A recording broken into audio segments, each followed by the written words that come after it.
I would jump in with communities, get them trained, and give them some form of statutory power as well, almost like a reservist kind of system. It would just not be formed under the South African Police Service, but rather under the Metro or Provincial Police Department.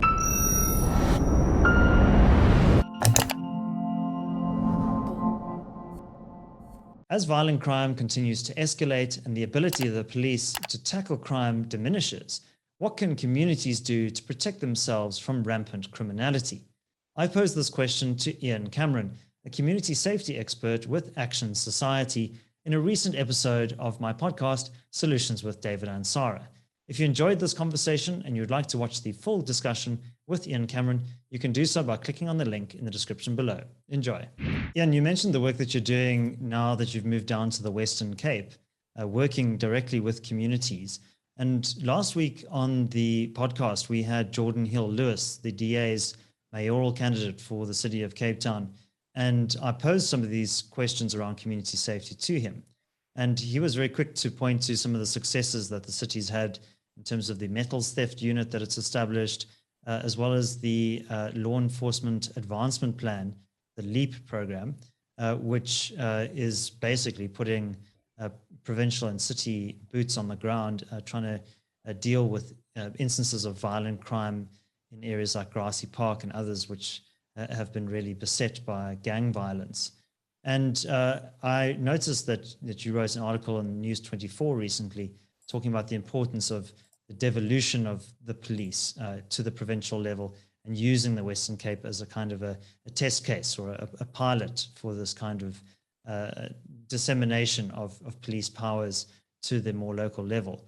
What are some of your proposals there, and how do you think that those could play out in the Western Cape? Yeah, so firstly, I think the major thing would also be important, or the major thing to also mention is that we fully support the way that the Western Cape government, specifically City of Cape Town, has gone about the LEAP unit development, and I think that's the direction to go into. I think using that as a foundation or a starting point is important, because it goes to show that you actually get what you vote for. Now, with that, I'm not promoting a specific party, but what I am saying is that it's the only province in the country where we've seen this type of development actually occurring, successfully happening, despite the fact that the South African Police Service is failing.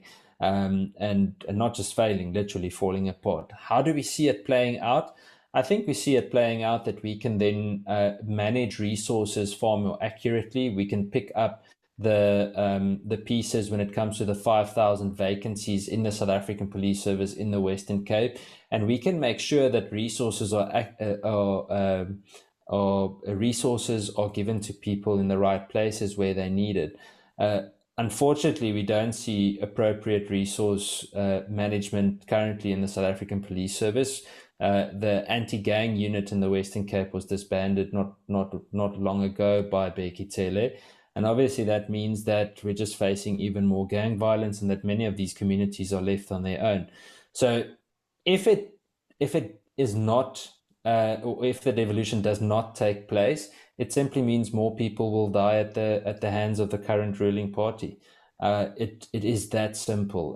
We need to find that type of system that can work. Just lastly, David, something that's important. You mentioned Grassy Park. Now, Grassy Park has 1,800 people per police member, and the UN average is about 200 per police member. So they are way, way, way ahead of anyone else in South Africa. In fact, it's probably the worst ratio in the country. And one must ask whether this is not a deliberate campaign by the ruling party, and specifically national government, to make things more difficult in the Western Cape.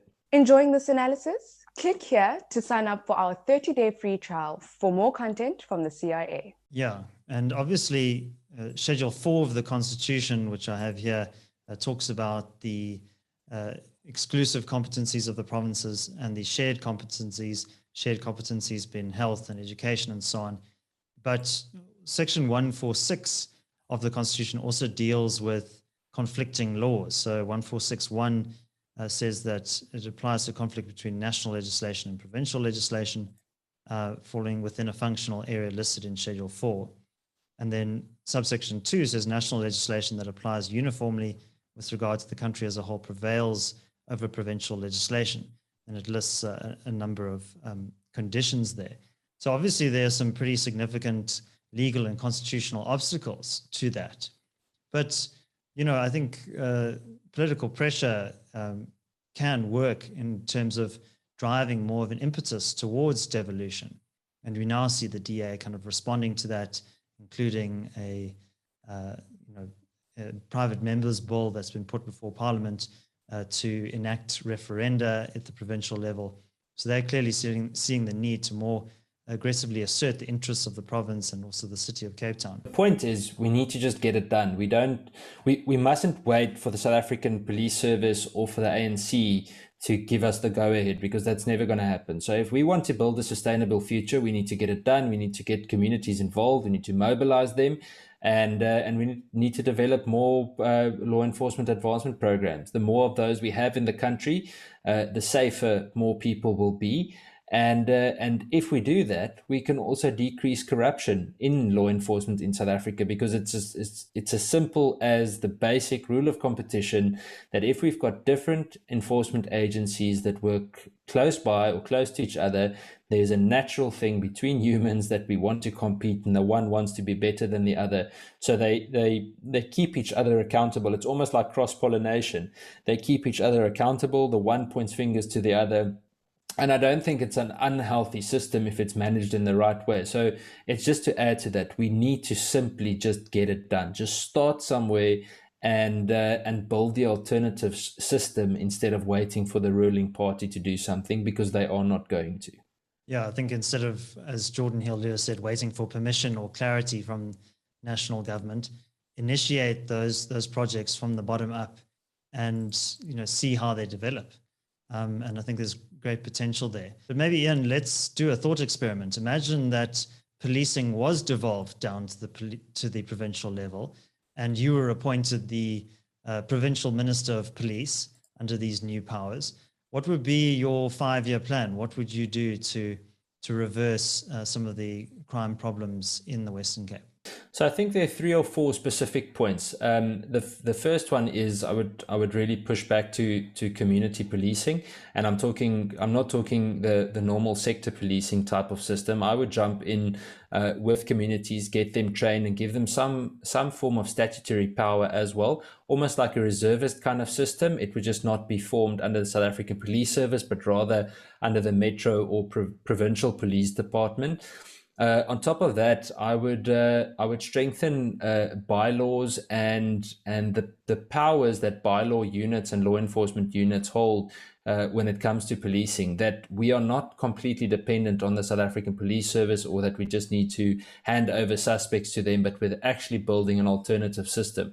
Furthermore, I think it's important that we build a provincial forensic capacity, that we're not dependent on the South African Police Service for that, and that we use municipal courts more accurately, or rather in a better way to try and handle better handle the backlog that courts in South Africa face. So we can use municipal courts far easier for things like abalone poaching, different narcotic offences, and even more violent crimes. I think those are the first few things. Otherwise, I think it's crucial to bring back specialist units. We need specialist units in law enforcement in South Africa. Jackie Salebi was the one that started with the disbanding of them when he was the National Commissioner of the South African Police Service. And obviously, it's very worrying, and we never saw something that came back. So we need the type of almost like the Scorpion type of unit that we used to have, something that keeps police accountable, but that also has some form of criminal law role to play when it comes to not only the arrest but also the prosecution of serious offenders in South African society. Thanks for watching. If you enjoyed this analysis and you would like to watch the full interview with Ian Cameron, you can do so by clicking here. And I'd also be grateful if you could subscribe to my other channel that's linked over here. My name is David Ansara. Until next time, take care.